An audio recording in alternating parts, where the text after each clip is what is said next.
මෙම ගනුදෙනු හේතුවෙන් 2017 3.31 දිනෙන් අවසන් වර්ෂය සඳහා කුමාරගේ ව්‍යාපාරයේ ශුද්ධ ලාභයේ වැඩිවීම.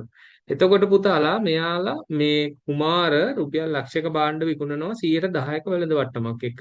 එහෙනම් විකුණුම් මිල අපි කොහොමද හොයන්නේ? මේ විකුණපු භාණ්ඩවල මිල විකුණුම් මිල වෙන්නේ කීයද? අපි ලක්ෂයක භාණ්ඩ 10%ක වෙළඳ වට්ටමක් එක්ක තමයි විකුණන්නේ. එහෙනම් වෙළඳ වට්ටම තියනවා කීයද පුතාලා 10000ක්. එහෙනම් විකුණුම් මිල එනවා කීයද? රුපියල් 90000ක් නේ. මේක තමයි විකුණුම් මිල.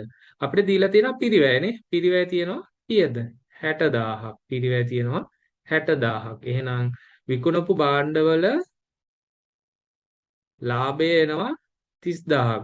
හැබැයි මෙතන බලන්න අමල් විකුණුම් මිල 30000ක් නේ. විකුණුම් මිල 30000ක් පිරිවැය රුපියල් කීයක්ද?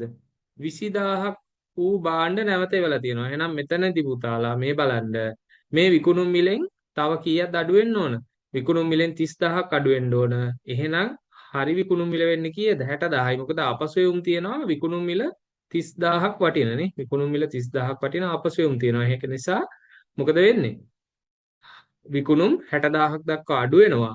ඊළඟට මේ පිරිවැය 60000ක් වෙච්ච පිරිවැය මොකද වෙන්නේ? මේ පිරිවැය නැවත, ඒ කියන්නේ මේ භාණ්ඩ තොගය අපිට නැවත 20000ක් වටින භාණ්ඩ තොගය අපිට නැවත හම්බෙන නිසා, මේ කාටද කුමාරට නැවත හම්බෙන නිසා විකුණුම් පිරිවැය මොකද වෙන්නේ පුතාලා? 20000කින් අඩු වෙනවා. එහෙනම්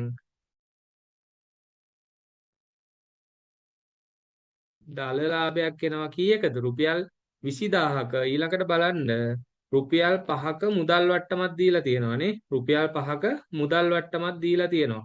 එහෙනම් මේ අමල් රුපියල් 60000 ගෙවද්දී ඒකට රුපියල් 105ක මුදල් වට්ටමක් දීලා තියෙනවා. 60000ට 105ක් කියලා කියන්නේ කීයද? 60000ට 105ක් කියලා කියන්නේ රුපියල්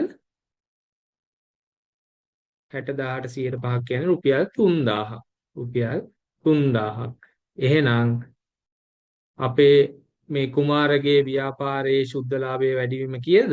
රුපියල් 17000යි. එහෙනම් උත්තරේ කීයද? උත්තරේ අංක 3.